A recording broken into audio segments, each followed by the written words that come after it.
Good evening. Welcome to the Town of New Falls Planning Board. It's October 27, 2014 meeting.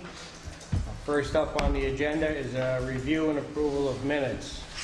I think we had one comment. George is going to be a few minutes late, but George called in a comment. Kelly, you just want to read what the comment was on minutes? Under the LP Builders application review section, 1, 2, 3, 4, 5 paragraphs down, you wanted the last sentence to be included that says this permit is required prior to final approval. So he's just making a note that the steep slopes permit is needed prior to final approval.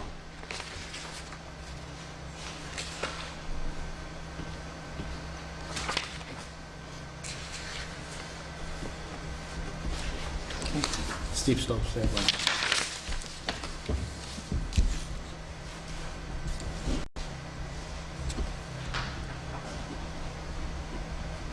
Any other comments on the minutes? Have a motion to accept the minutes as amended? A second? Second. Thank you. All those in favor? Aye. Opposed? Okay.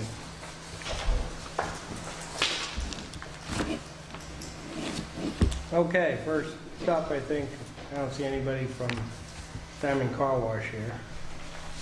So, You did confirm. well, again, we're going to be very short on that. Why don't we move on to Franz Hudson,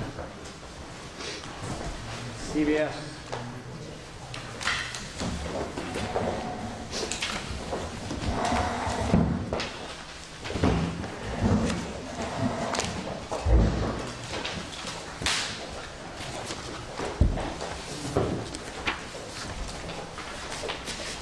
Okay, let's begin. The site plan.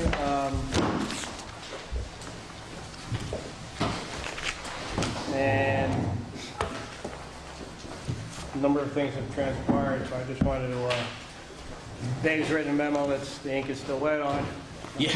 So I'd like, just kind of, I think our, just tonight is be able to walk through the memo, Dave's memo, see if we have additions, subtractions, see where we're at going forward on that. So,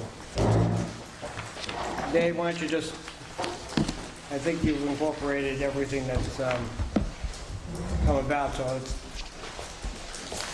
bring it up to date.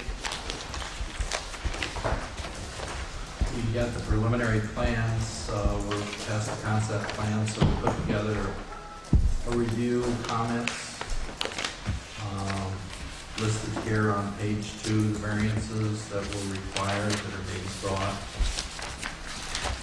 Listed under seeker.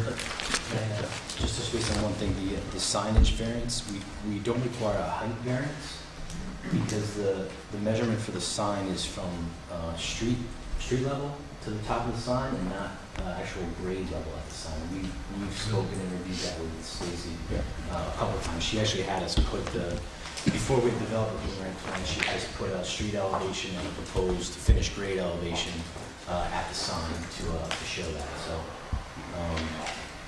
the grade at the base of the sign is 396. The road elevation on 299 in that area is 402. We are proposing a 15-foot sign. So it really from street elevation to top of our sign is only 9 feet. So we're below that 12-foot requirement, or maximum.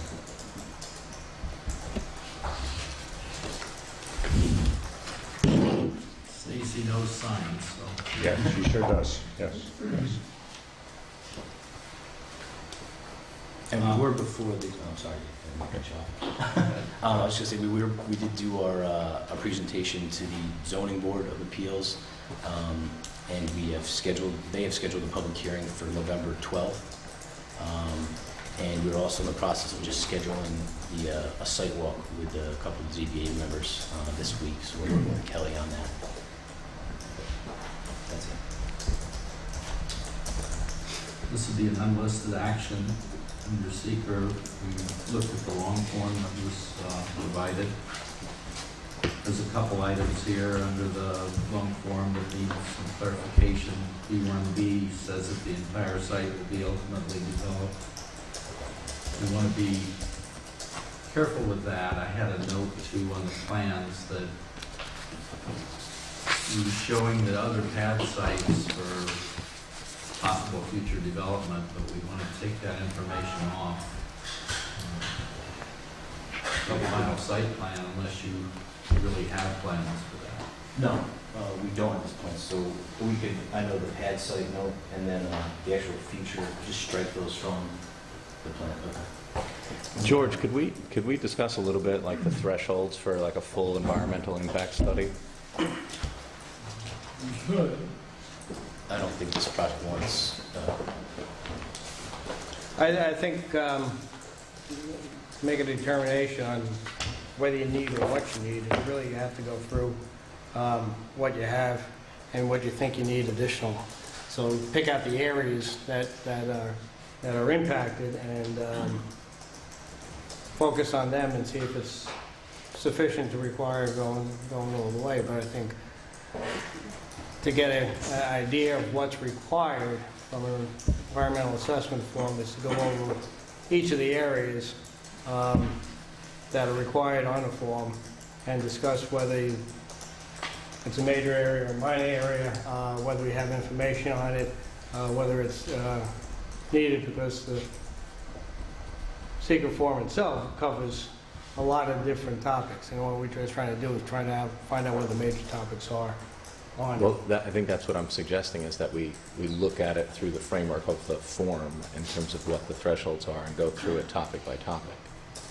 Well, you would do that before making your determination of significance, but my understanding is we're still gathering information. There's traffic study stuff that needs to be updated. So I think right now, you would benefit by waiting until you get that information, because it seems like that's likely to be the most significant issue of concern. No, Traffic. we don't have all the information needed to determine, to make a secret determination at this stage of the game. Right, and that's why what I'm suggesting we do is we look at that list of thresholds and just, make sure that, because what I think, what I see is not discussed on Dave's note is any discussion of wetlands.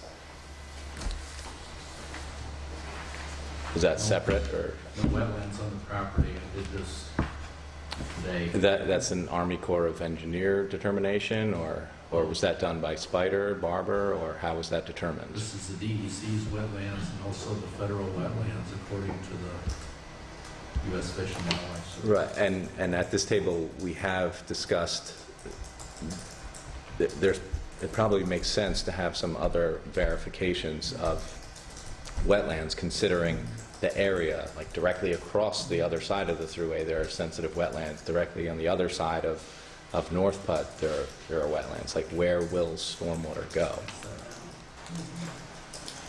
Well, have you looked at local, we know that, let's say there's no Army Corps of Engineer wetlands, no DEC wetlands.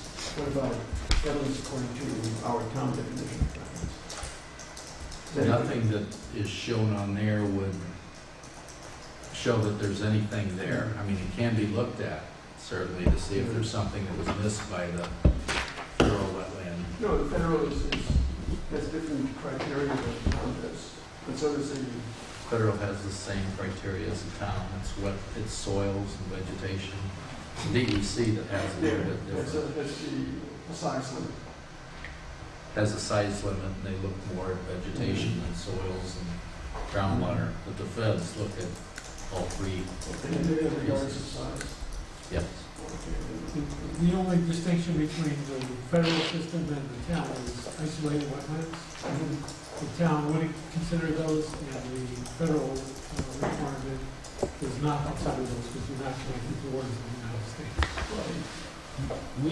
we also had to do soil testing out there when we were looking at our stormwater layers and septics and things like that. We had perk rates of about 15 minutes. So relatively quick, things move through the existing soils that are out there. That's on the plans. The soil types are on the plans? Our soil testing information is on the plans. Soil testing is information. Yep. So let's just, I mean, we could Well, add the soil types if you wish. Let's just put it out as one of the issues, and we'll see how we address that going forward on it. B7 also refers to a phase 2. Perhaps that the wrong form was at the time that there was a fueling station that's there, or that was revised. And we need to make sure that that's up to date. Okay.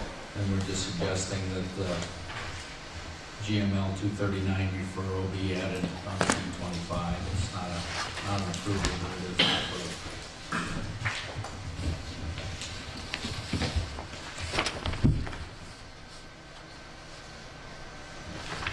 We also had some comments back from the Bike Ped Committee and the DOT, or we requested a review by the DOT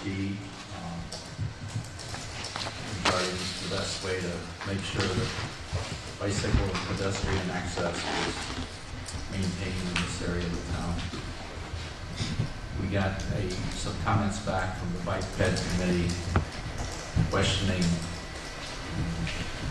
dated October 9th, questioning why the board didn't accept their recommendations. The 3 recommendations, one was requiring north-south bike lanes on North Quad between Main Street and Henry Du Bois. Second was full-width sidewalks along Main Street and North Quad corners. Third was altering the proposed site plan so that parking in the rear of the store next to the thruway, thus moving the front of the store closer to the sidewalk and thus closer to pedestrian traffic. These are issues that the board would like to discuss. I know some of them have been discussed before. I just noted in our comments that off-site mitigation is something that certainly would accept if that was an offer was made, but it's not something that you can compel an applicant to work on somebody else's property, which would be the case on continuing the sidewalk on the north side of Main Street between the end of the sidewalk and North Platte Road. Also noted that North Platte Corners is a county road. The town has no jurisdiction over that. And that the rail trail connection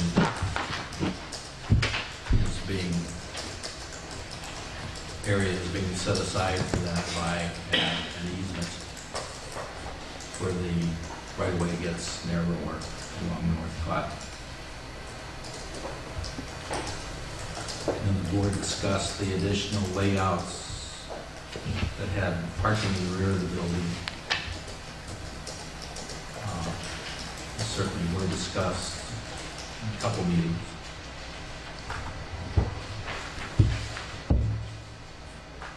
And the board, I believe, considered that particular part of the town, the build-out character of that part of the town is similar to what was being proposed. Again, this is something that the board believes that more discussion is needed on this. Yeah, I think that, again, these are site plan issues that need to be discussed.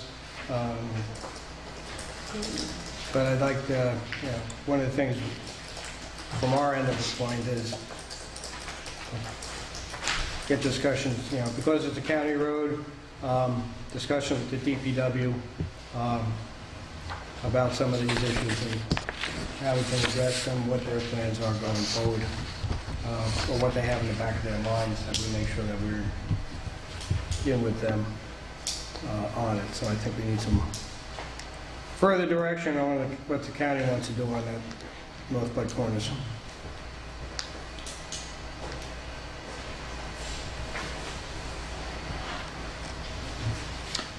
By that, Mike, you mean as far as what the county has in mind as far as a trail along that way or multiple uses? Yeah, I mean, I can't tell you to build something on a county-owned and maintained road, Right. but it'd be nice to know what the county wants to do on that What's one thing that- owned okay. and maintained road, and then have some discussions so we're in sync with them.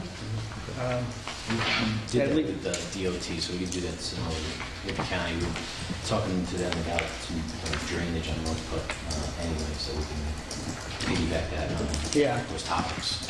'Cause Because I would like them to come back and say, this is, or you come back with a letter from them, or they somehow come back that we had a discussion, Yeah. this is what their envision of doing it, this is how we can accommodate that in that plan. So we don't, We could do that, because like I said, we did it with DOT, and they're still in conceptual design in that area for the trail.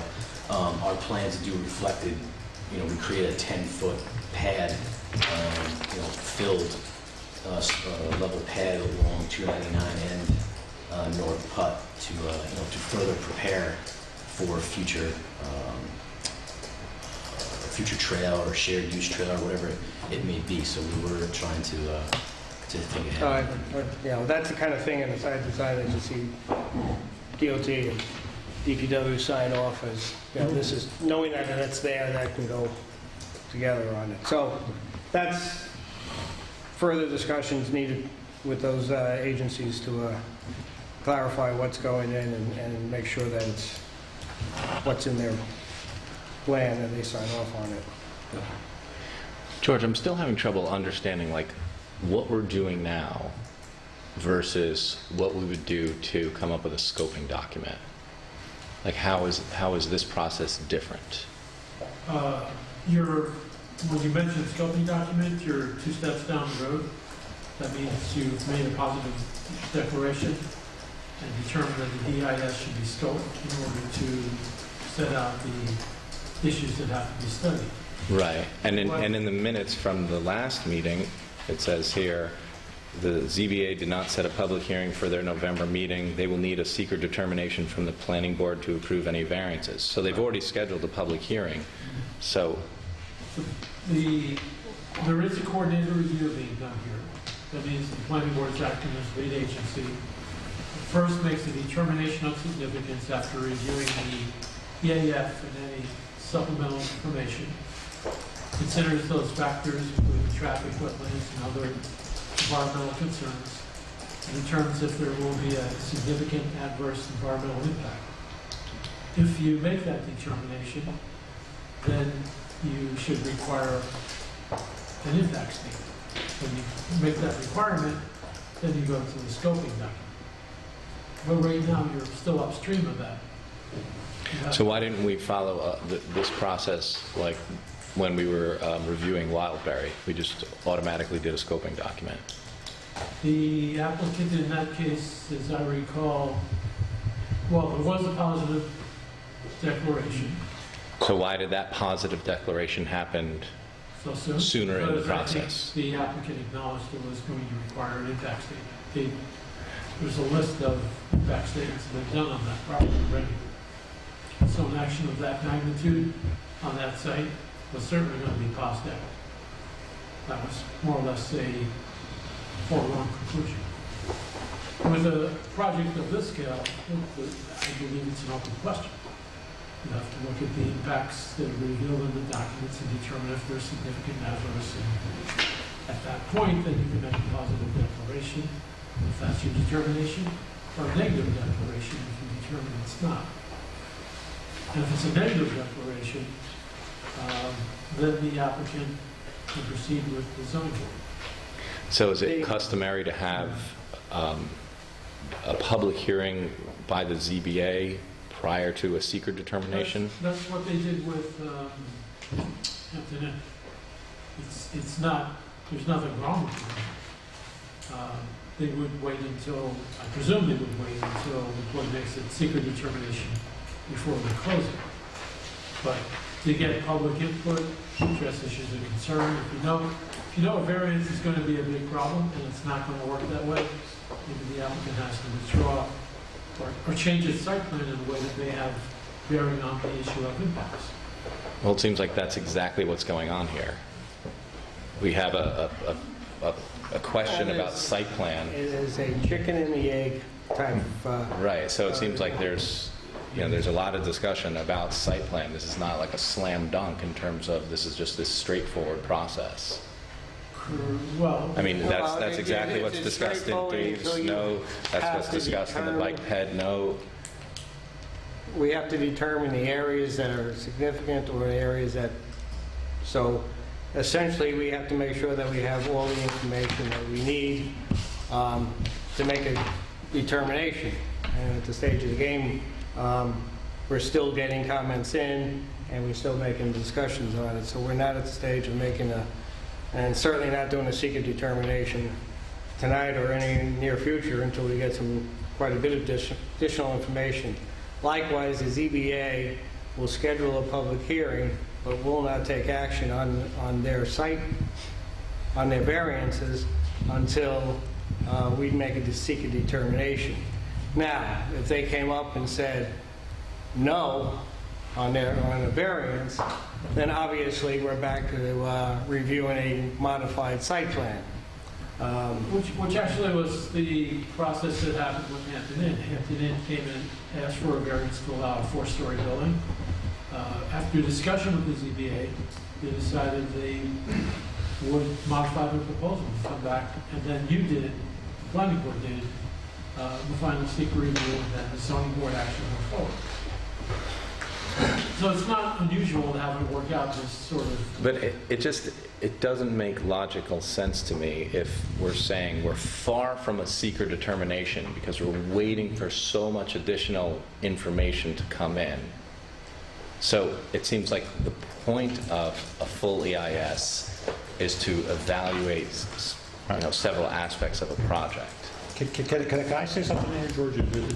This project, this project is not classified to have an EIS done on it. It doesn't meet any of the thresholds for a type 1 action. It's a total, well, let me just say, it's only 5.6 acres on the entire parcel.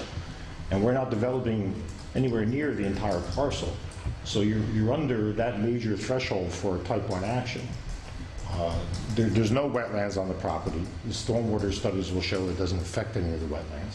I mean, the main issue you have here is an issue of traffic analysis. Well, I'll grant you that needs to be looked at a little bit further in light of some of the DOT comments.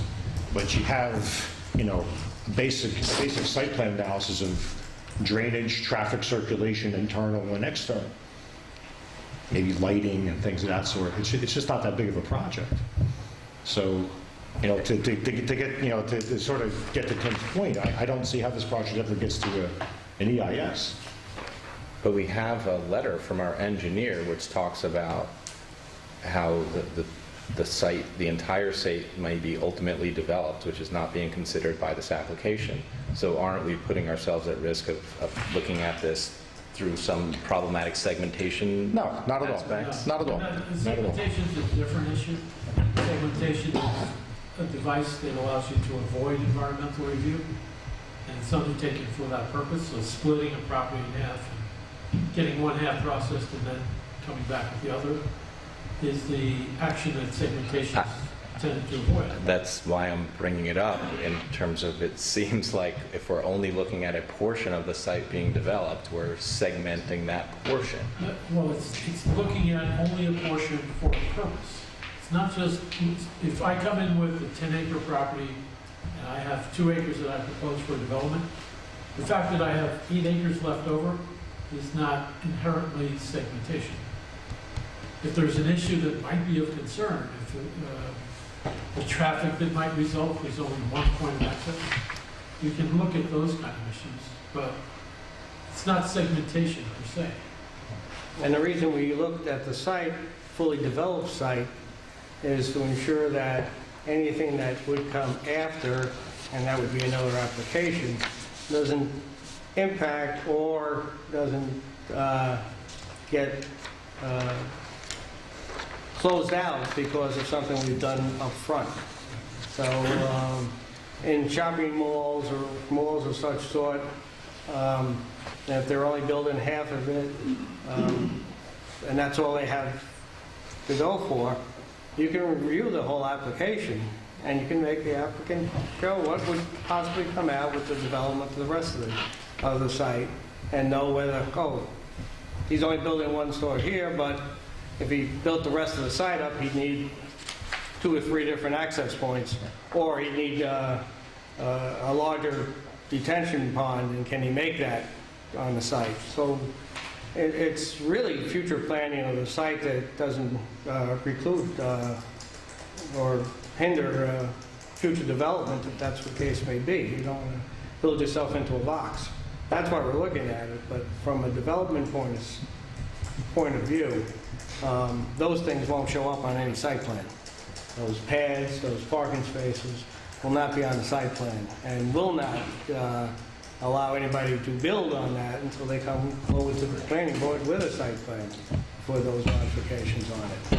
I think here we're not segmenting the site, we're looking at a fully developed site, but we're only approving a site, one building for the site at this time. I think we're doing rather than just look at just a CVS facility and not consider the rest of the parcel, would be poor planning. But again, we go through this document to determine what areas that we have information on, what areas that we need information to go forward with it, and then with all that information, then we go through a secret determination and seeing if it's an issue, small or large. If it's large, is it mitigated? And then make a determination of conclusion of that going forward on it. So that's all we're at. And again, the applicant did ask to go to ZBA, and I think it's one of those things that is germane to this whole process. So it behooves us to look at the site plan, to come up with a secret determination, to determine whether the ZBA approves it or not. If the ZBA does not approve it or approves it with conditions, we have to incorporate that in when we review the site plan. If they don't approve it, then the applicant has got to come back with a modification, and we have to go through the site plan again. That's the nature of the circulation on it. Can they approve it before we make a secret determination? No, they would have to then make a secret determination. Well, And go through all the material. You're coordinating reviews. So. Yeah. And we've already declared ourselves lead agency in this. So it would be ours before anybody else makes any approvals. Well, yeah, and just to understand the process, what I would hope to get from the ZBA after the public hearing and after the review of it is for them to indicate to us as the applicant the variances are approvable or not approvable with certain conditions. But as George pointed out, they can't formally make that determination until the secret's been completed. But the point of us going there is to get to that threshold about are these variances approvable by them, and if so, under what conditions. So. Do you not want to perform a full environmental impact study? I'm saying that it's not necessary for a project of this size. Well, what I think we should do is look at the various thresholds, and it kind of seems like we're partially doing that by saying, well, these are the things that would be included to make a determination about seeker. So why don't we actually just look at the list and Let me back up. One of the things, let's for instance, if we had the project, and this could be it or not be it, the big and only issue on it is traffic.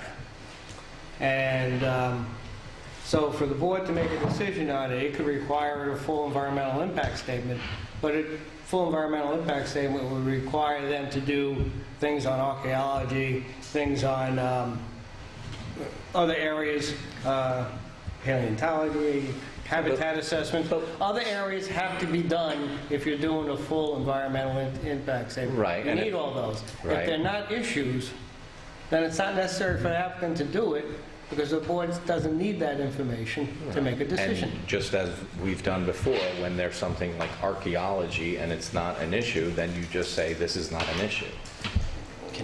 Not in a full environmental impact stage. The applicant's got to address all the issues and address it. He can't come back with the documentation and say there's no impact. We have to address each one of the issues that are in there. I feel like when we had the EIS for Wilmerite, there were sections that were not fully vetted, that were just obviously not an issue. So there are sections that you just look at generally and say, this is not an issue. There's documentation to say why it's not an issue. Right? And some of those require studies to say they're not an issue. But if there were no studies referenced, I don't believe there were ever any studies done. Can I think, to your point, the impacts, the EAF is essentially doing that. It's describing all the potential impacts, and your consultants here are guiding the board on what needs to be studied and have given us comments on what we need to go back to, what we need to look at. It mentioned traffic. We haven't gotten to the stormwater comments, but there's comments on that we need to address and whatnot. And they're using this EAF as kind of a roadmap for the impacts of this particular project, which, as Charlie stated, is not a Wilmerite, it's not a wild area, it's not a 40-acre strip mall, But the impacts regarding traffic may be much more significant than many other projects. But that's why we have a traffic report, and I don't think that we're ignoring those impacts. We have a traffic report, and like I said, we do have to make some modifications to it. We have a SWIP all put together for this. There's things that need to be worked out, but we're doing the reports to address the impacts for this particular project. Right, so what I would like to do, just so that, as opposed to just saying, all right, and we're just pushing this forward, I'd like to look at... We're not pushing this forward. We've been here for over a year, so we're trying to work with the board to vet out the impacts. Right, and I've been here for over a year as well. All right, we've had a discussion. I understand where you're coming from. I understand what you want to do at the stage, but until we get through the documentation, until we get to have the information readily available here to make a determination on it, I don't think that we're at a stage now to make any determination on the environmental impact of the project, mainly because all the information isn't here to be reviewed. This is the way we've normally done projects, and we've continued to do projects that way by looking at those areas that are significant. Do we have the studies for it? Can we make determinations on those areas and go forward on that? It's not necessary to do an environmental impact statement on every project that you review. That's probably a true statement, but for the sake of just vetting a process, I would like to know what thresholds are we saying that we're not going to look at? So Well, maybe Dave can comment on those. Not tonight, but there is a EAF workbook which takes you through part 2 of the EAF, talks about impacts and the kind of things that need to be considered. It gives you some reference points. So if you have traffic and it generates this many trips, it's probably something you should. If it generates this many trips, it's probably not necessary. And I think that would be useful for the board to... Yes. I'll take out the traffic section so you can look at that part, because that's probably the most relevant to your concerns. And you can take a look at that before the next meeting with these guys and see what the context is. Okay, well, here's my question. If there are sections that we're saying are definitely not relevant, what are those sections? I'd say every project, you usually look at traffic, water, sewer, and drainage. Those are the hard ones to look at. Wetlands, if they're present.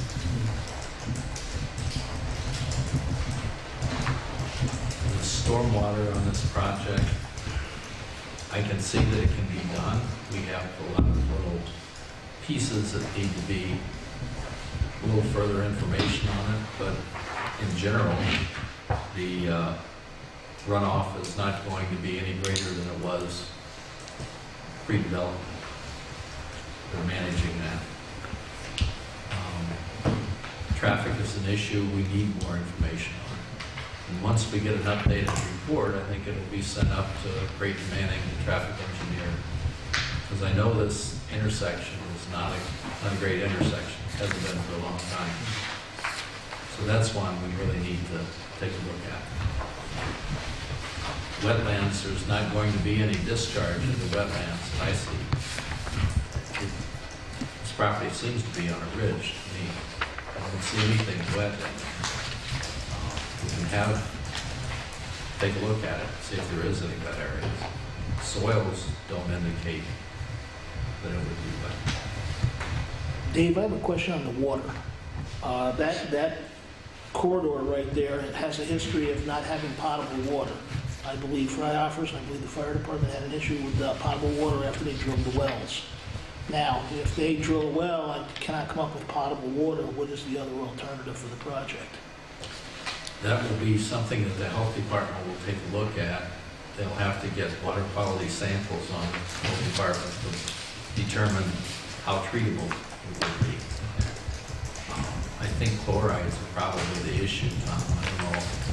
Well, this goes back probably about 10, 12 years ago. It had something to do with the salt on the thruway.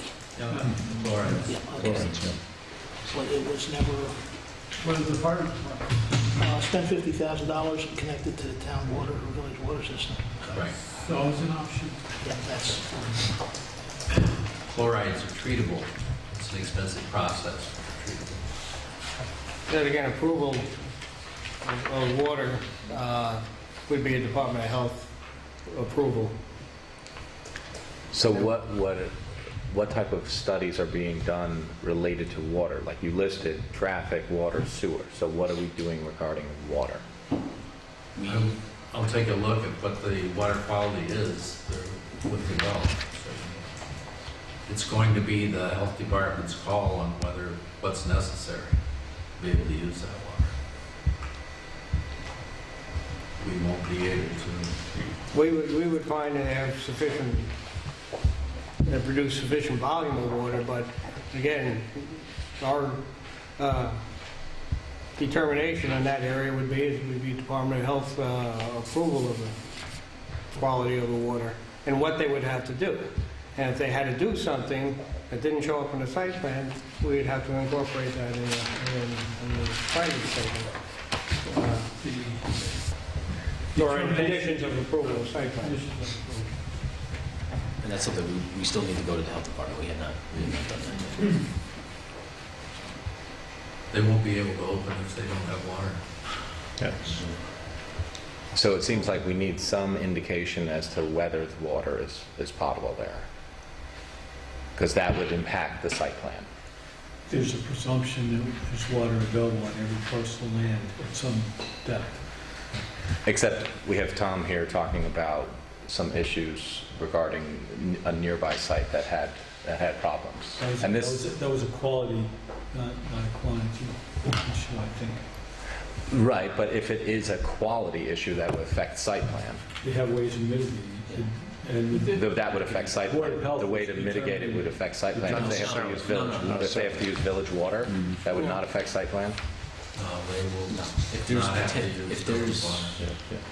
if there's cleansing facilities for the water that go in the building, ultraviolet, things like that, something that would treat any contaminants in the well water, that's what we'd have to work out. And like I said, that's something that we need to take water samples, and we need to coordinate with the health department for the well and the septic, because we do have septic on the site as well. And basically water on the side of the bathrooms? Yeah, just bathrooms for the employees. Correct. So it's not It's not a huge demand at all. huge demand, No. so. No, But- it's essentially it's 400 gallons A per couple day of septic cents, system, yeah. which is equivalent to like about a house, 4-bedroom house. Okay, Dave, you want- My question was, what topics are we saying we're not having to deal with? Because you listed things that we are going to deal with, so I want to know what we're not dealing with. I'm listing things that are usual, that you look at in particular with each site. The ones that I think are important here is traffic. I think that's, But my question is, what do you think is not germane to this review? I don't think stormwater is, from what I've seen already on the design. I think water and sewer are both under the purview of the health department. And certainly watch and see what's done with that. They're the agency that will either authorize the use or not.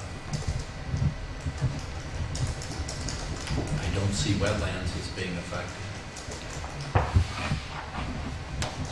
Oh, when you talk about traffic, do you include pedestrian and bicycle traffic? Absolutely. I think some of the habitat assessments, historical, archaeological, on the site, there's probably not going to be any issues associated with that. There was no indication with the DEC well site, website, the historical or threatened or endangered species for the property or nearby. You have to think that this site was built, or it's right next to the thruway, and it's been mauled over for a dozen times. It's probably been used for staging for the thruway and for the bridge and everything else. Just because there's trees on it doesn't mean that it's a virgin site. I believe there's an old building back there, right? As it goes towards the north. There's a house. There's a house. up in there. There's a house up in there. A house. So there was a house and a well and a septic field on that site at some time. So those are kind of the areas that, Tim, I'm really interested in traffic, obviously. Even to the point of, there's a lot of fill coming in on the site. I want to know how many truck trips it's going to be. That's another piece of traffic, but I'm seeing a lot of fill there. We need to know that. That would be an impact. And do we know what kind of film is going to be used? It's going to be Structural fill, we're putting building and parking improvements. And But what will the film consist of? What's that? Nice clean dirt. Yeah, it's got to be clean as it got to be able to reach the bearing capacities that we need for the structure and the structures and whatnot. under the buildings and the roads would be run bank, for example. Earth under the lawn areas. Topsoil will bring in obviously for all the landscape areas, lawns.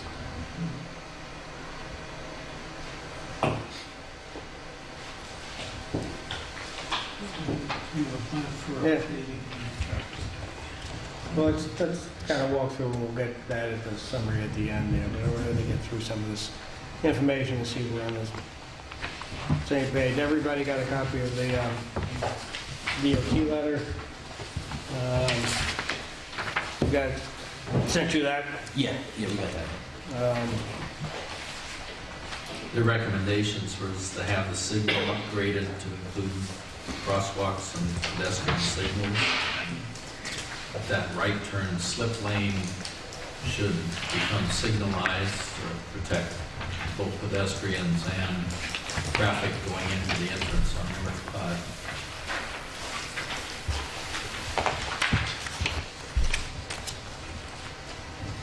They recommended a bicycle lane be along the frontage of Main Street to protect the bicycles from the right turn, so there's a lane between the traffic and the right turning vehicles. They also recommended that a multi-use path or a sidewalk be provided along both Main Street and North Park corners.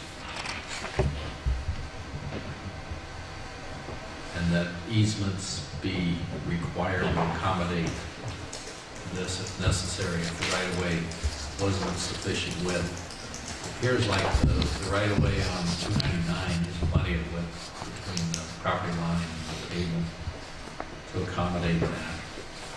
And on North Putt, it gets narrower as you go north, and there's an easement that's on that property. It was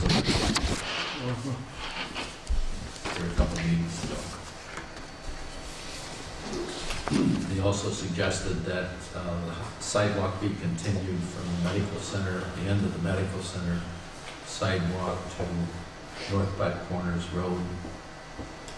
That's a very difficult construction. I remember at the time the medical center was constructed, the sidewalk ended there because of the difficulty of big drop off there, and there was even a point of believing that we could be impacting wetlands if we put the bill in there just to build the sidewalk at that time.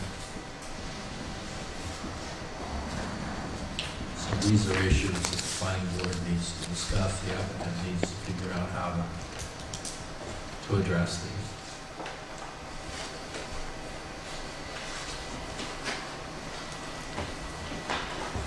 The additional information required. First one there was the traffic impact study. It was submitted last June. It showed the bill date of 2013.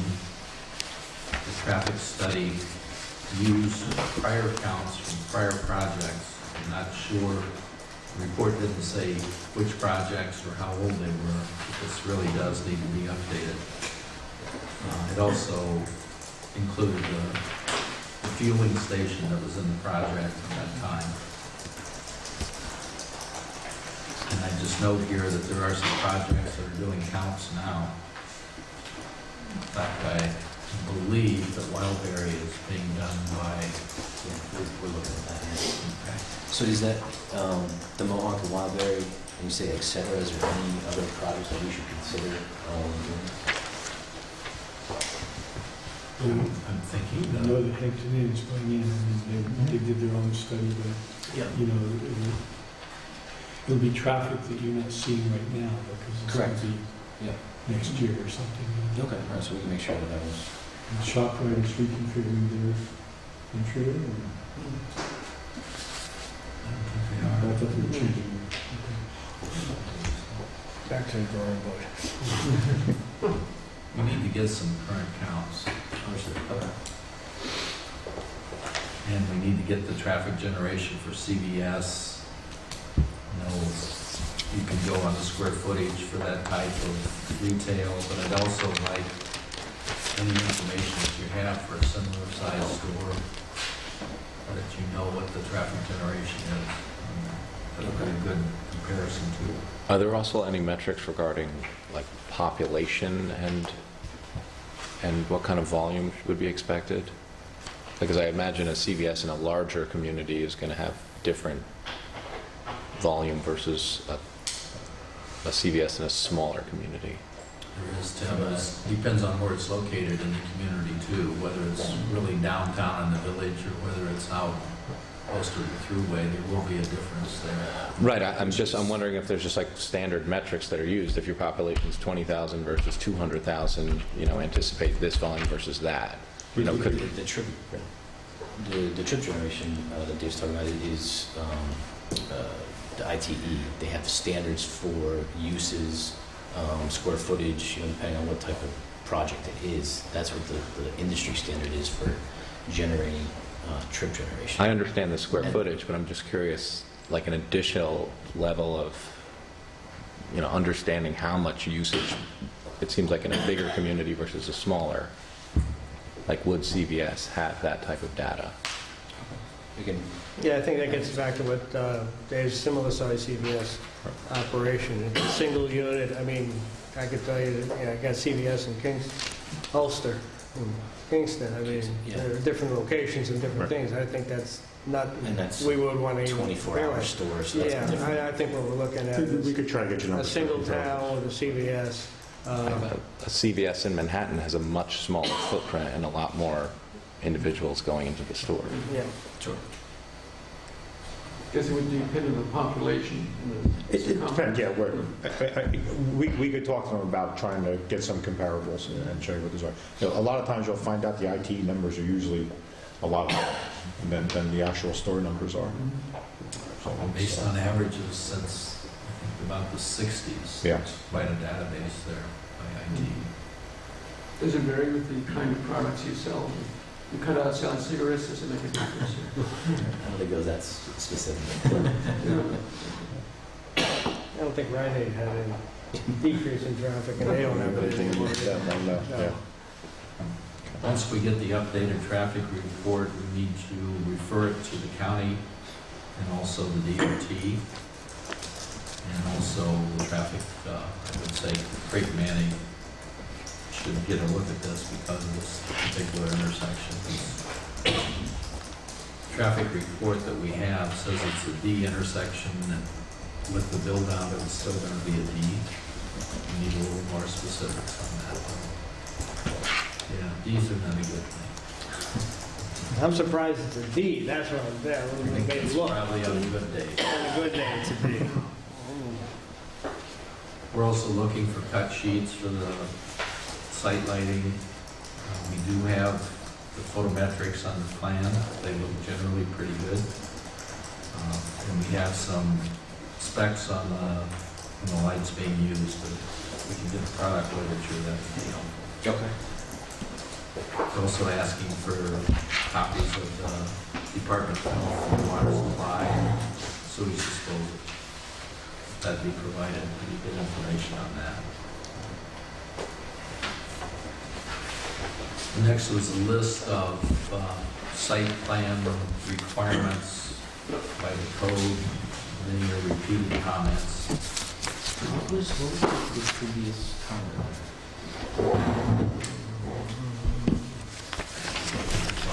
Okay. And bring the file.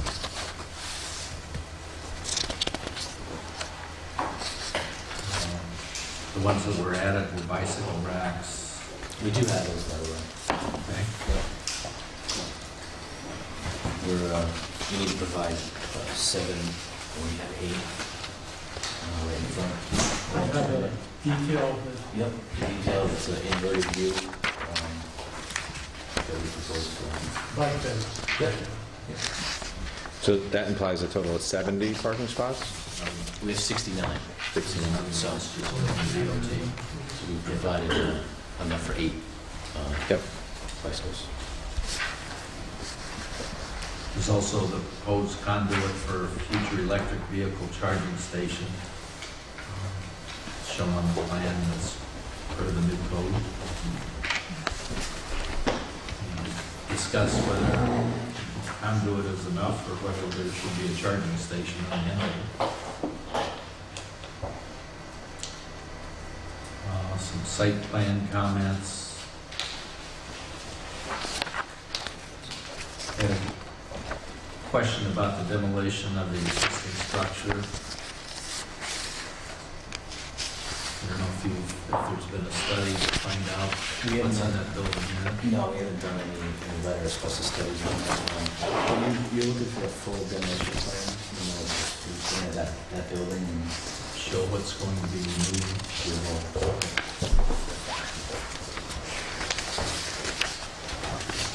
There's 69 parking spaces that are being proposed. There's 67 required. There's also some areas that look like additional pavement that may be justified if there's turning radius for deliveries there, but we're trying to keep the pavement to a minimum. We did cut drive aisles down to 24, which actually pulled a couple more parking spaces out of the front yard setback. We got 24 on those. This back area, these where you're kind of referring to, where we have our loading zone, the trash compactor, and just how trucks get in and out of those. That's kind of why we have a larger paving area. Got 20 feet for one-way there on the east side, I remember, which this, The lane width is 12. this aisle. So we have, it's a bypass for around the drive-through. Didn't know if you were trying to build to start the aisle for the future, or you have a 10-foot aisle there for the drive-through and then a 20-foot. So you're doing that for 2 lanes then? I mean, it's one way, but it's. It's gonna, be it's, 2 lanes. will be one way, yeah.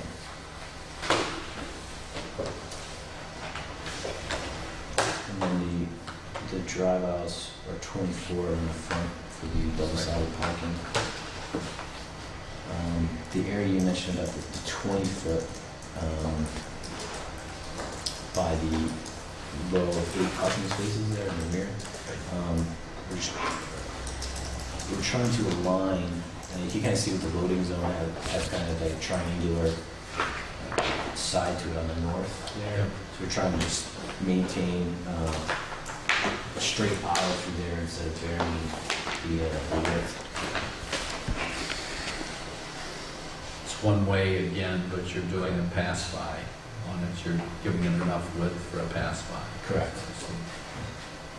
And I think you mentioned the truck turn, we can show you something on that.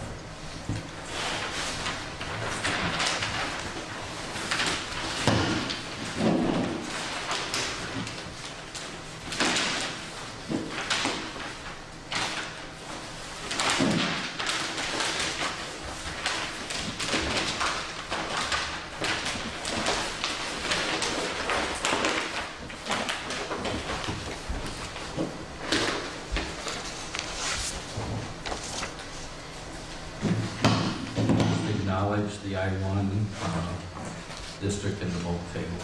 It's on the property. No development there. Okay, we can, so provided, can we state no proposed development at this time? That's fine. Okay.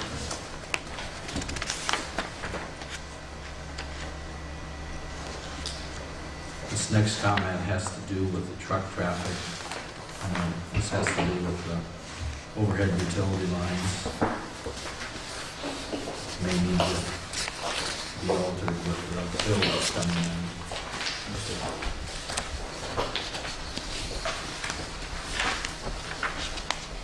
Like to have the wood lines, the tree lines shown on the plan.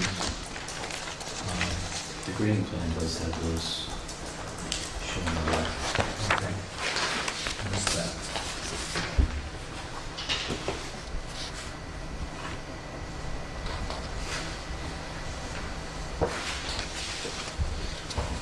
Another note about the phasing, there's no phase 2. Correct.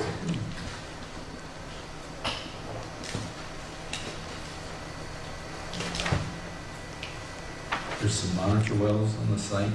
Curious about what that was. So originally when Stop and Shop was looking at the fueling station here, they had put those in to create a baseline for groundwater in the area. If that was to go forward, they could use that for future monitoring. So those are not being utilized at this point because Stop and Shop is no longer looking at the fueling station here. You do any water quality research? They have it, but we are unable to get a copy of it. You did? Yeah, they did, but we're gonna have to do our own.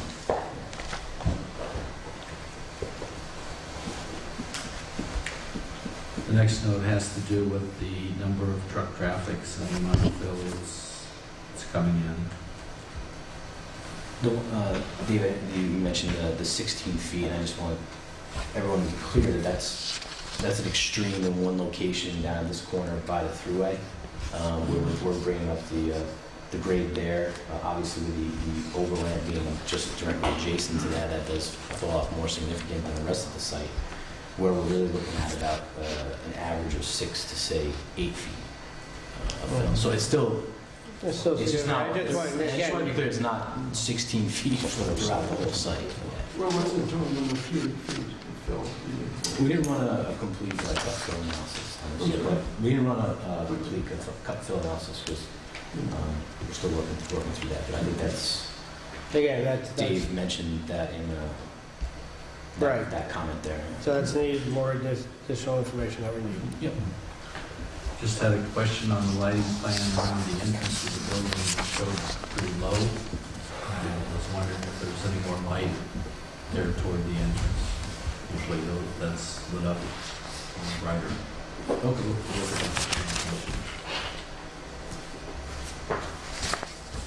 And there's stormwater comments. They're very detailed, but I'm not sure we want to. Yeah, I was just gonna say,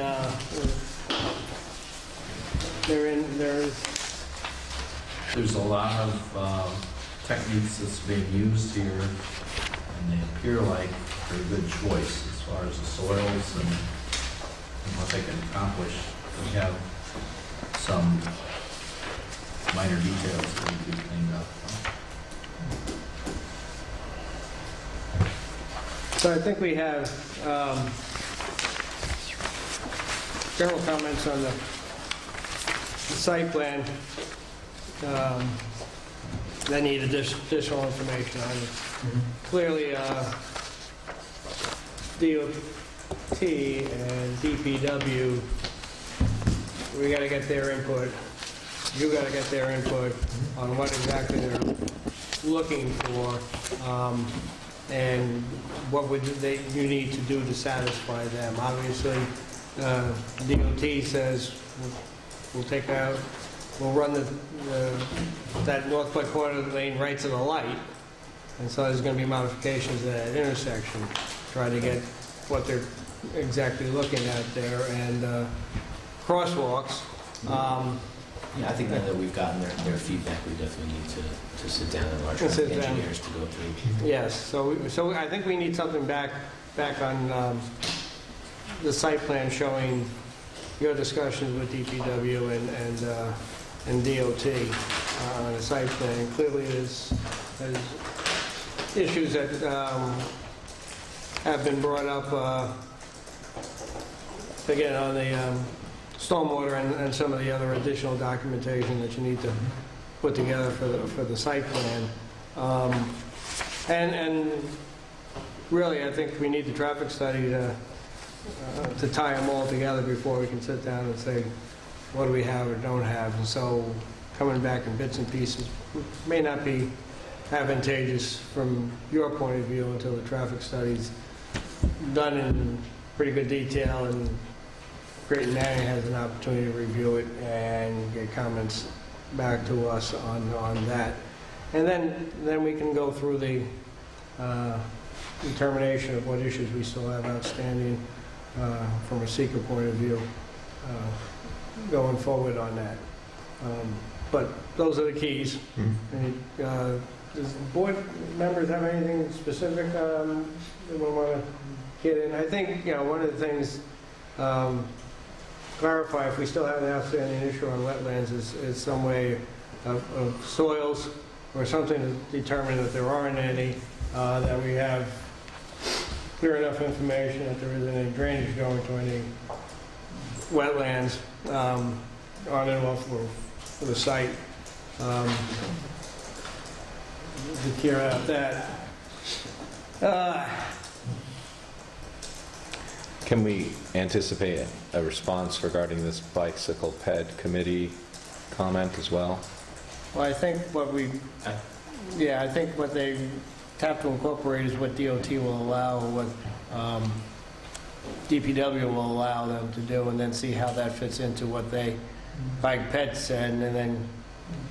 Well, Bike Ped said a few different things, but that was part of it. But just all of the Bike Ped comments. Yeah.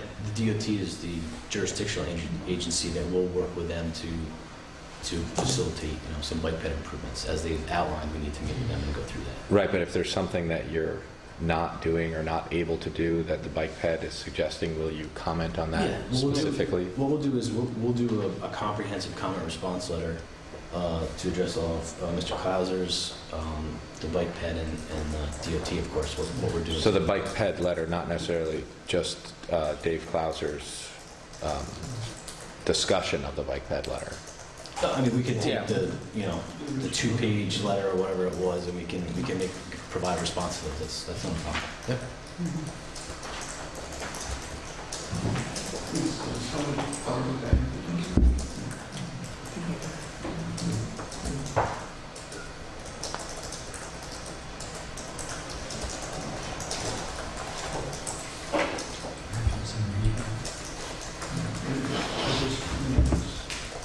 Okay? I got a little something for you to work out. You're gonna roll in there. Well, if you do it on one page. Oh, it's got 7 pages. Yes, 7 pages. Embellish.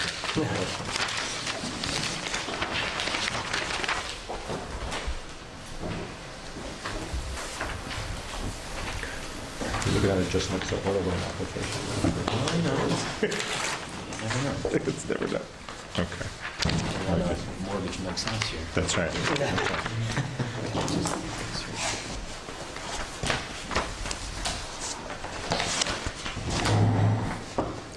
Generally, what we do is go over this, title it up, issues to be clarified, that we're looking for, we talk about any additional information that we need.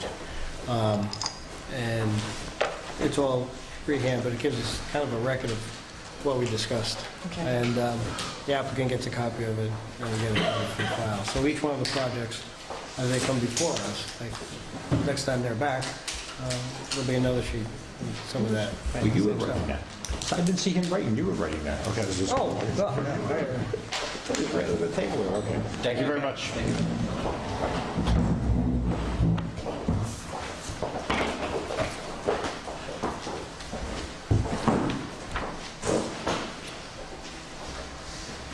Diamond Car Wash?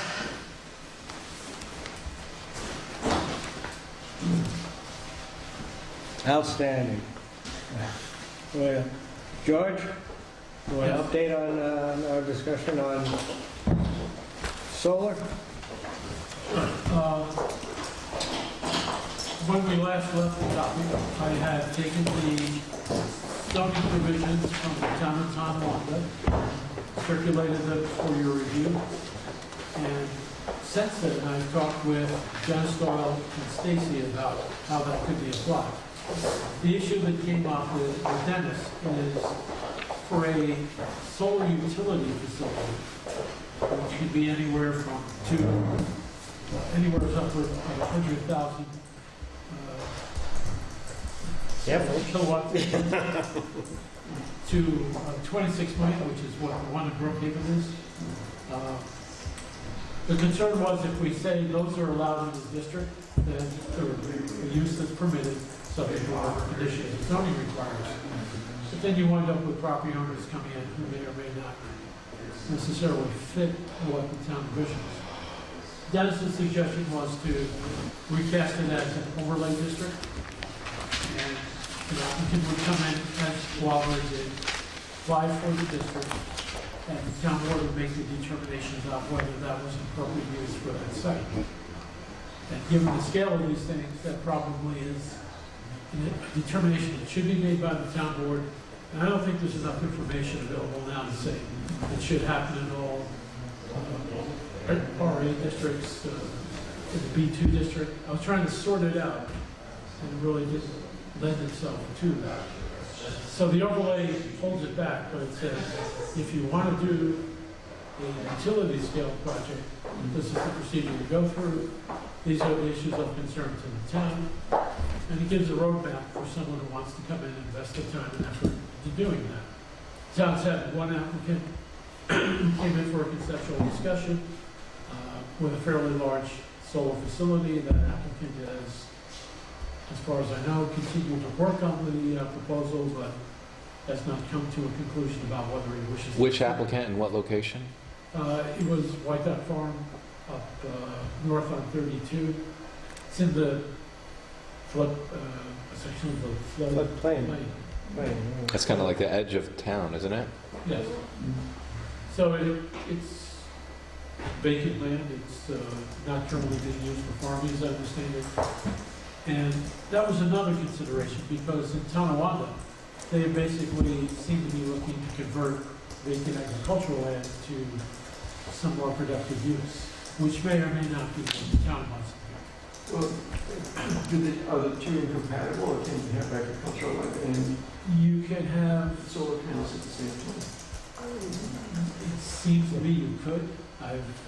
Generally, the solar panels will be covering the area, so you won't be growing anything Well, underneath or No, they around have them. clear solar panels with total clear like glass. They're very, very efficient. And they're designed so you can grow stuff underneath them? Is that the reason they would be clear? I don't know, just for appearance sake, I think they made them If you clear. let the sun through, it seems like they're They're not. totally being clear pushed. solar panels. Well, They don't let the ultraviolet right through, but the general. There's some other issues though, if you convert agriculture land to solar panels or whatever it is, weed control, herbicides, changing runoff. You know, there's a lot of issues, you But know. their issue is true, I don't think it would make it incompatible. Well, I know, say you look at Central Hudson or whoever owns the high voltage power line coming through, you know, if the weeds there, the trees are barely kept under control as it is. So you can imagine if you had a 1 acre solar facility, you're gonna have to use some kind of herbicide, some kind of means of controlling trees and weeds.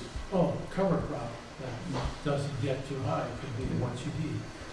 But the issue, I think, well, the issue that I thought that would be of concern is if you take prime agricultural land and convert it to another use, whether or not somebody could do it, it doesn't mean they will.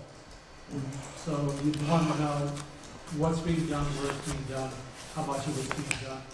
And I think that's a decision that's not something you would leave for the administrative process. It should be in the first case, a zoning determination by the town board that yes, on this site, for this kind of use, is a better thing to have a solar farm and a larger agricultural use. So the overlay district, I'm changing the zoning provision to provide for an overlay district. It's modeled on the LI overlay, which can be applied to, I mean, it's been applied to one place, but it can be applied to other properties as well, and there's standards for performance, nature of uses, and so on. The only use that I seem likely to happen with a solar farm would be some maybe caretaker residence and maybe agriculture that can take place in the remaining portions of the property. But in the examples I've looked at and in the town's code, we don't have more than one use within the area that's proposed for the utility scale project.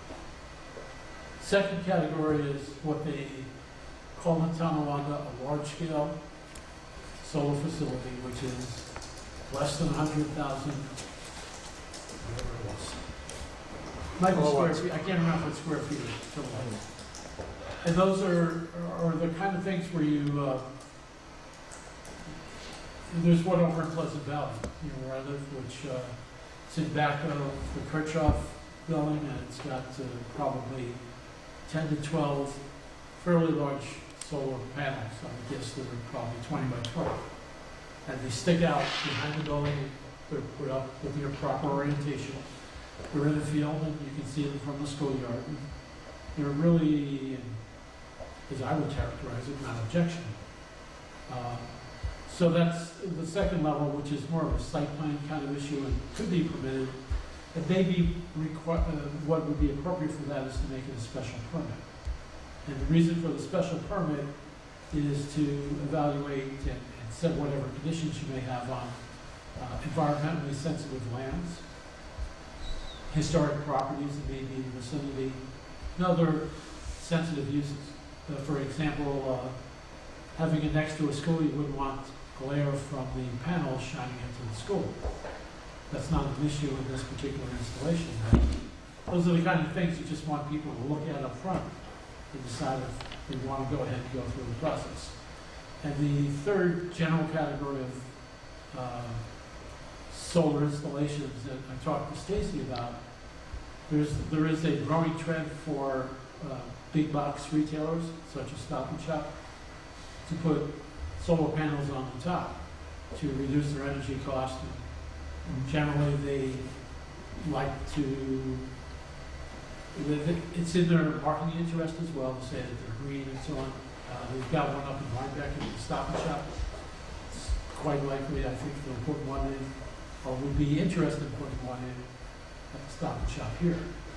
So with that one, if it's below the parapet or a marginal intrusion into the view shed, I would think it's something which would be compatible with the simplified site plan process, which allows the building inspector to refer it to you, and take a look and see if it's an issue, or if there are concerns that warrant a full site plan review. And if they're not, the building inspector goes ahead and takes it through the building permit process. So even though on Stop and Shop, it might be a fairly large array, It could be 50,000 square feet. could be quite an area, but if it doesn't intrude into the view shed in any significant respect, it may not be something that you really need to see.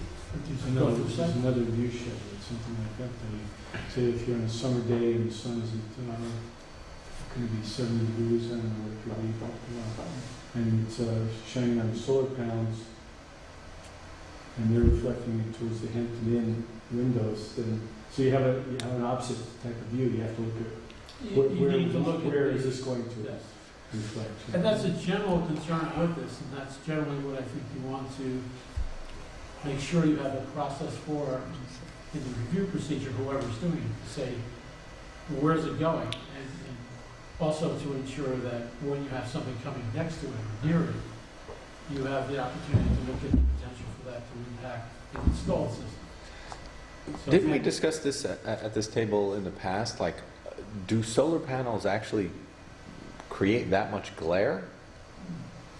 We came up with the extra space installation, and the theory is they don't, they should. I don't recall ever going past solar panels and seeing Well, glare coming off. It's all timing, depending on the tilt of the panel Yeah, I know you were. and where the sun is exactly hitting it and where your eyes are. You could No, I get understand. So a reflection. sometimes they a big glare comes off of them. You could get, It's like- I wonder if depending again. I really don't think we should lock our town code into relatively old technology. I mean, solar panels are evolving very fast, and they do have totally clear solar panels that are totally efficient. Okay, they're not very popular yet, because I'm sure right now they're more expensive, not quite as efficient. But if that's the only objection, is a reflection from the sun, I think it's totally doesn't make sense to base our town code on that. That's just- No, I think what you're saying is, for a review process, what are some of the things that would trigger it coming before the planning board? That, if Stop and Shop came in and said, I want to put 60,000 square foot of solar panels on the roof of the store, this is the way they're going to look. Is it a simplified site plan? What are some of the things that come to mind? And it's just a process. It's not going to have that it doesn't have any glare, or it doesn't, have an angle, it has to be greater than 30 degrees or less than 45. It's just, those, for our point of view, what would be some of the things that we would trigger? And, we learn a lot about the different types of solar panels that we're putting up, and build a case for it. But if it's behind the building, behind the facade of Stop and Shop, and you wouldn't see it at all, is it significant? But say if you're in a residential area, at what point does it become, somebody puts massive solar array on their house, at what point does it become an industry or a business versus residence? You make more money Supplements. than The I'm thinking from a Tonawanda neighborhood code. point of view, Tonawanda code goes down a series of steps. Utility, which is selling through, that's the purpose. There is the large scale, which may be like a business park, something like the mall the strip mall where Stop and Shop is located. So if they put solar arrays along all of the rooftops, including Stop and Shop, they're primarily using those to generate power for their own use. But on Saturday, if they have excess use, they sell. But like And with then net there's- metering, you can only sell a certain amount anyways. No, I think they're all individual metered on that mall anyway, so, yeah. Right, so there probably wouldn't be a situation where it would be deemed Yeah. some sort of commercial use because you wouldn't be able to sell as much as you would like. Well, I think the net use is, and I'd have to verify, but I thought it was only for residential that you could, you know, if you didn't need it and it went back into the grid, you got credit for it. Up into a certain level. point. I think in a commercial account or an industrial account, it's a different billing It's- system. Also, if you There's have- no net metering with a commercial account? I don't think there is. I think there is, but. Seems like Depends. that- They're small and they're Why would the utility agree to that? Let's say you have an industry that's very high usage of electricity. I mean, they could certainly use panels to get close to zero net, even though. Oh, yeah. Because you use it. No, I'm not thinking about Let's say legitimate crossing use. lines or something. I'm thinking somebody filling in the whole backyard with solar cells, and it's beyond what they would use for the house. And in a neighborhood, where does that become? But why would they ever do that? They can only sell back a certain amount. Go to your neighbor, What's that? why in your neighbor? Well, they had a thing on NPR about 6 months ago, and it was about these towns in Massachusetts, and that's exactly what was happening. Somebody was putting in a huge, I don't know how huge, but, you know, like some kind of solar array on their lot, and they were selling it to their neighbors Makes sense. adjacent. And so, you know, it makes sense, but also it's like, So they have a battery on site? How do they store it and then sell it? I think they were just hooking everybody on demand. I'm not really certain. You know. But it raised a lot of issues about what's residential, what's commercial.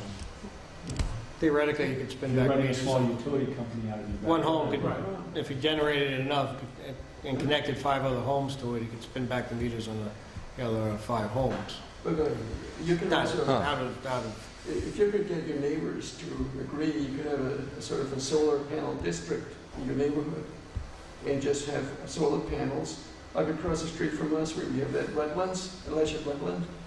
Put solar panels across that, okay, and we all get free electricity.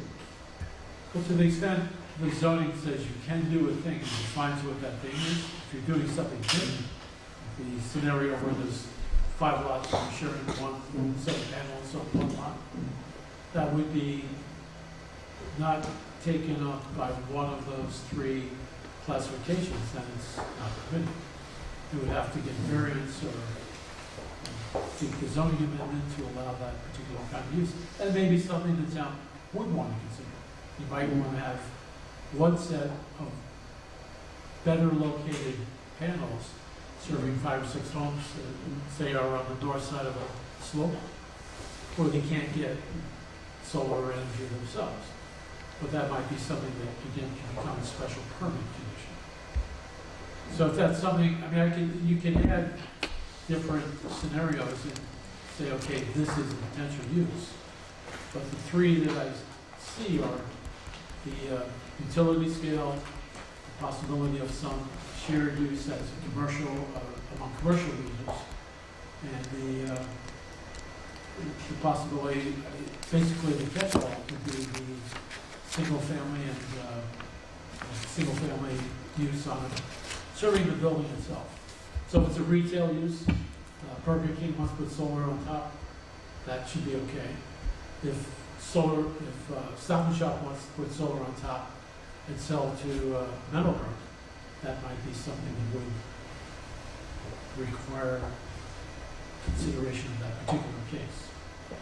So what I think that the town would like to do is lay out clear road paths for the most likely things that are going to happen, and say, here are the conditions, here are the concerns, and here's who's going to be in charge of taking you through the process.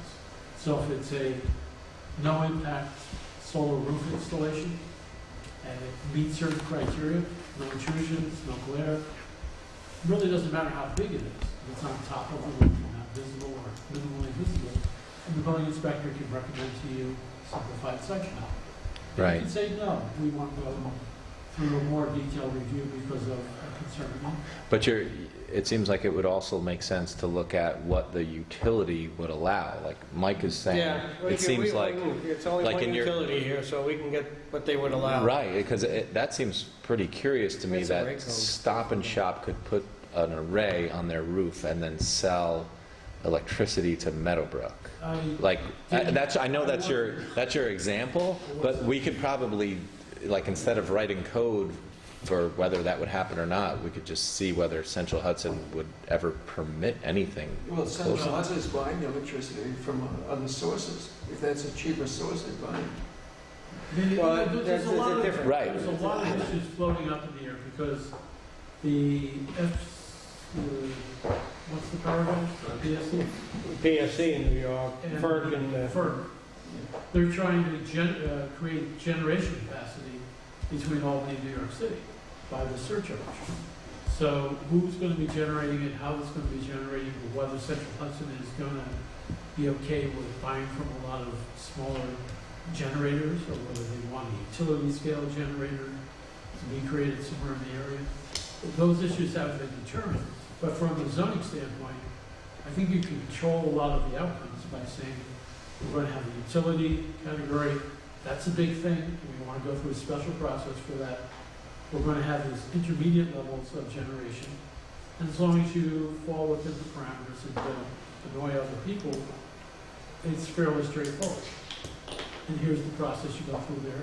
And then with single family, I don't know that you need to make that anything more than accessory use to a single family, let the building inspector deal with that. So you lay out those paths and you say, here's what you do up to this level. And here's where the power is generally going to be used. And as long as it's being consumed by somebody on the site, and not just tacked on and sold to someone else. well, what you did was just narrowed it down. If it's being generated on-site for use on-site, Primarily for use. yeah, And that's how one zoning category. typically works. If it's generated at one site and delivered to another site, then we'd have to take another question on that. But what I'll do is I'll contact Central Hudson and get what their rates are for solar arrays across the board. I did some reading over the weekend, and that metering stuff is creating big issues for them in the long term, because there's a lot of capacity being created, but they have to also have capacity because It's not, there's no storage. Now they're trying to invent storage, which means. I mean, wasn't there an issue a couple years ago where they wanted to lower the threshold for net metering? Yeah, and in in many, It seems like that's inevitable. in some states, they're trying to eliminate it entirely because of these issues. For those that are interested, this is the one meeting I've been to when nobody's got a laptop, this is Kelly. But I did do a PowerPoint to illustrate some of these kinds of different applications. I'll send you the document, and I've also sent you links to the original sources. Okay. Some background reading materials that should give you a perspective. Do we have Tonawanda's zoning law? You may be the only person who did get it, certainly, Okay. because you're, Okay. I would send it. I've started work to redraft it along the lines I just discussed, so probably within the next week I'll be able to send yeah, we it. didn't want to, because Tonawanda had a lot of different zoning districts, and when you're reading it, this is applicable in the A district, this is the 1C district, and you really can't draw a link on it because we don't know what's allowed in those districts. We're not getting their whole code book. So that's why we asked George to just kind of, we got a B2 zone and an I1 zone and a lot of residential zones. So right at that fits into one of those categories would be easier to handle. But I think a top down is, you know, if it's net large solar array to sell utility power, it falls into an overlay district, handles this way. If it's on-site to use on-site in a commercial or industrial site, it fits into this category. And again, from a residential standpoint, I think she's just issuing building permits anyway. Right. So it wouldn't, yeah. I wonder if you build these and they're not attached, it's not related to a house or on a commercial building, if they should be somehow bonded to be removed when finished or something. You know, because these things gradually decay, you know, you get a few panels go out every year, you know, somebody abandons a facility and you just have this thing that's taking prime land or prime agricultural land and it's, you know what I'm saying? When Like you sometimes don't need it, they walk away, you want to have the ability. some kind of way to get it removed or. Tonawanda code has a bond requirement for utility, and I believe it's for large scale as well. And I would incorporate those into the town's. Similar to what we have for the antennas? So they have to have an exit plan of some kind. They have to have a bond. So they, and what you might consider is if there's a high threshold for a bond, is let them build it up over time. So when they start operating, they put up more and more and more until they get a bond that's adequate to remove it. If you do want a bond, you do want some consideration given the disposal of some of the cells, because they go bad. Some of them go bad after a while. So they don't want those just thrown out the back. It just become obsolete. Well, they have a failure rate, and you don't, what Stacy's concern was, you don't want people disposing of these things, you know, at the end of the property. Disposing them how? You want them to be properly disposed of. There are some substances which, in some cells, I think, can be regulated, so you want to ensure that they have a plan for proper disposal and they can document the disposal actions.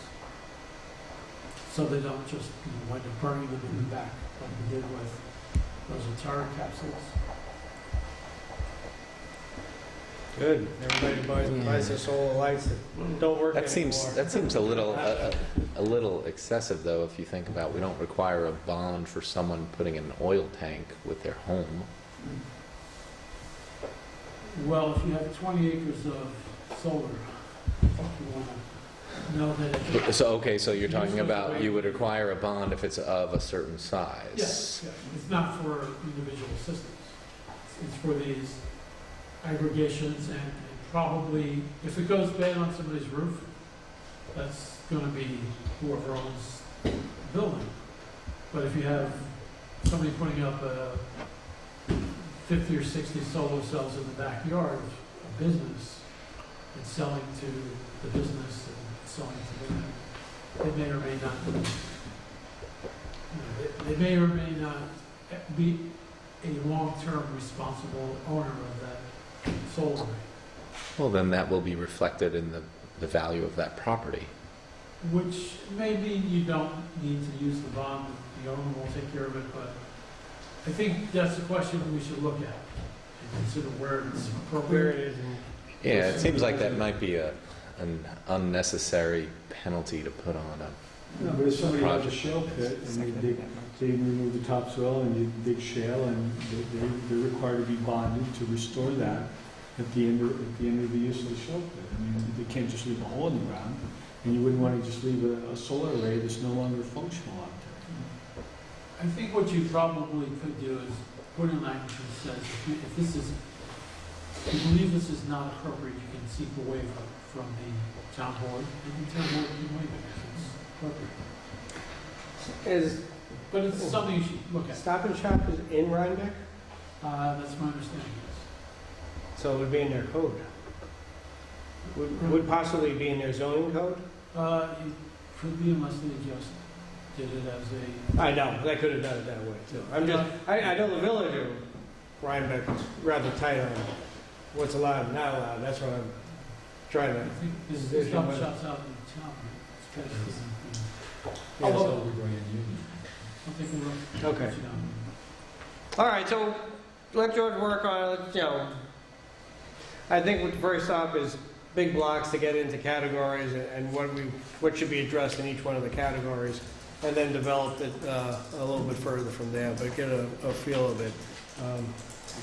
I'll take a quick look at and get the information on what Central Hudson's rate codes are for solar, or what their interconnection requirements, yada, yada, yada. I would point out any, you know, at least from my practical point of view, any large-scale solar array would actually have to get somehow over to the transmission lines that run north and south in New Paltz.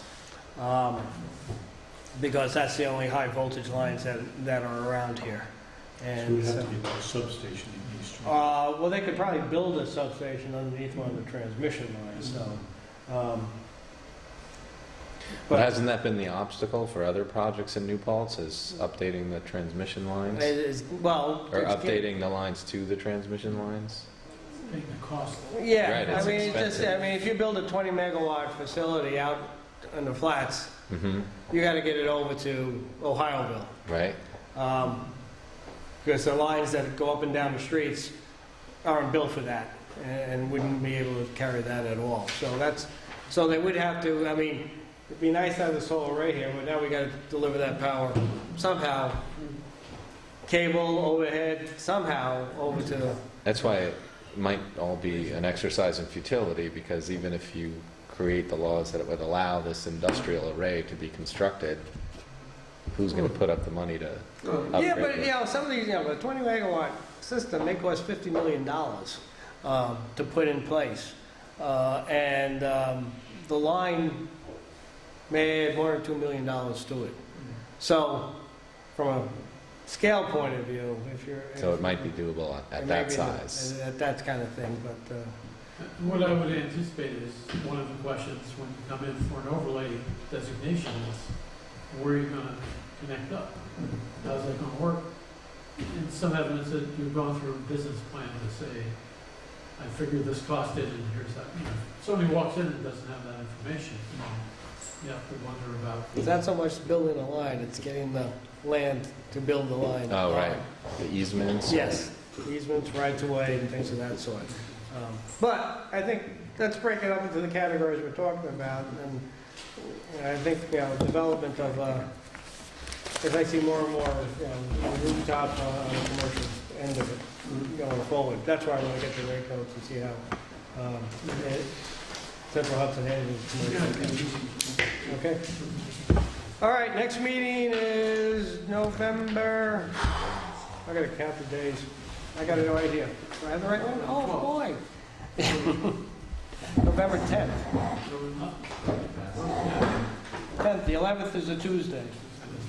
November 10th. Okay. I usually ask you if anybody can make it. It's going to be right here. We are moving. Kelly will be moving next weekend. Well, on second thought, not anymore. Well, that's my claim. My information is a week old, so obviously I'm out of date. Okay, so Who knows? who knows? Oh, we're back to who knows. Okay. Definitely not before the November 10th meeting. What we'll try to do. You'll have access to your email, right? Yes. Wherever you are. Forever. Once she does go up there, we'll try to get some portable files so we can bring down your files if you hadn't had a chance to pick them up. So she'll clean out the file cabinet and bring down our files here, but we need something to move it. So we'll take a look at something like that. But right now, you can still go to the planning board office and pick up your folders on it. And we'll see where we go. We only meet once in December, the first week in December. December 8th is our meeting in December. And that's the only one we'll have. So, any other questions? Motion to adjourn? So moved. Thank you. And then we have planning board on the 24th, right? Yes, Yep. yes. That's.